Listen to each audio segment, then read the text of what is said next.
Berbuat baik itu seperti menanam pohon ya, diumpamakan pohon harus kita pilih bibit yang unggul, terus cari tanah yang subur, dipupuk, dirawat, dijaga. Prinsipnya seperti itu. Persyaratannya itu kalau kita lakukan dengan baik, maka kita akan mendapatkan panen yang pasti menyenangkan ya.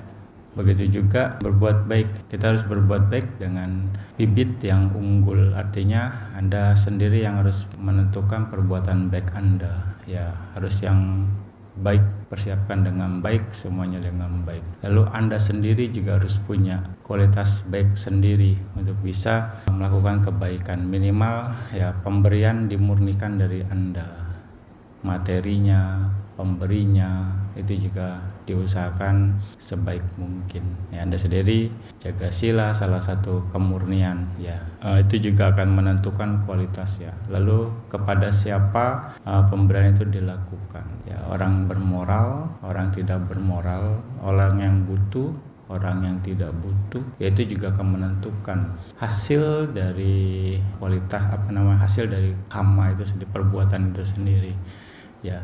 Kala dana adalah yang terbaik, jadi siapapun yang membutuhkan itu bisa menjadi objek untuk kala dana.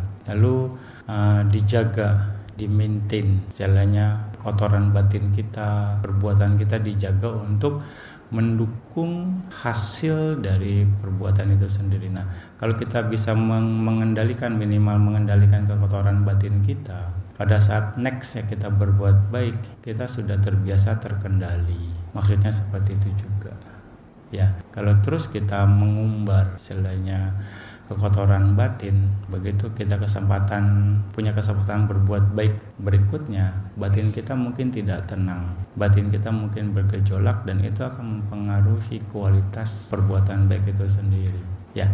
Di situ yang perlu kita jaga, artinya ini berkesinambungan sesungguhnya. Nah, hal-hal itu yang membuat seseorang berhasil dalam menjaga potensi baiknya, sehingga ketika potensi baiknya berbuah, dia akan terus berbuah selama potensi itu masih ada. Seperti nanam pohon mangga, mau dikatakan pohon mangga itu minimal perlu waktu 5 tahun untuk berbuah pertama ya. Nah, bagaimana kita menjaga pohon mangga itu ya? Anda pilih bibit mangga yang bagus ya kan, tanahnya dikasih pupuk, disirami, dirawat dan dijaga dari isinya binatang, anjing misalnya, atau sapi, atau juga kambing misalnya kan, dipagerin, hamanya juga.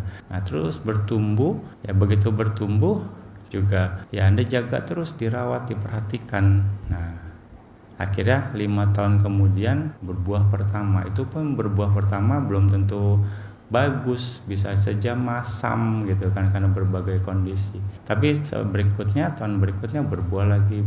Jadi gak perlu diharapkan lagi terus berbuah misalnya pohon mangga itu setiap musimnya. Nah itulah prinsip berbuat baik. Makanya perlu dijaga seperti menanam pohon, makanya terus lakukan perbuatan baik. Nah, kalau Bante selalu bilang, yaitu cerita pohon mangga, satu pohon mangga, makanya tanamnya jangan satu pohon mangga, ribuan pohon mangga istilahnya, sehingga panennya bisa digilir, misalnya per 3 bulan gitu kan, berbuah 300, per 3 bulan berbuah 300 kan lumayan. Nah, itu kemahiran dalam berbuat baik. Berbuat baik kapanpun, dimanapun kalau Anda bisa, kira-kira seperti itu. Dan sekali lagi, setelah berbuat baik, jangan sesali perbuatan baik Anda apapun kondisinya ya. Kalau misalnya ada kondisi yang tidak menyenangkan, jangan sesali. Kalau Anda sesali, ibarat itu pohon yang baru bertunas, atau misalnya baru 3-4 bulan Anda injak-injak pohonnya ya, bisa mati, bisa patah gitu ya.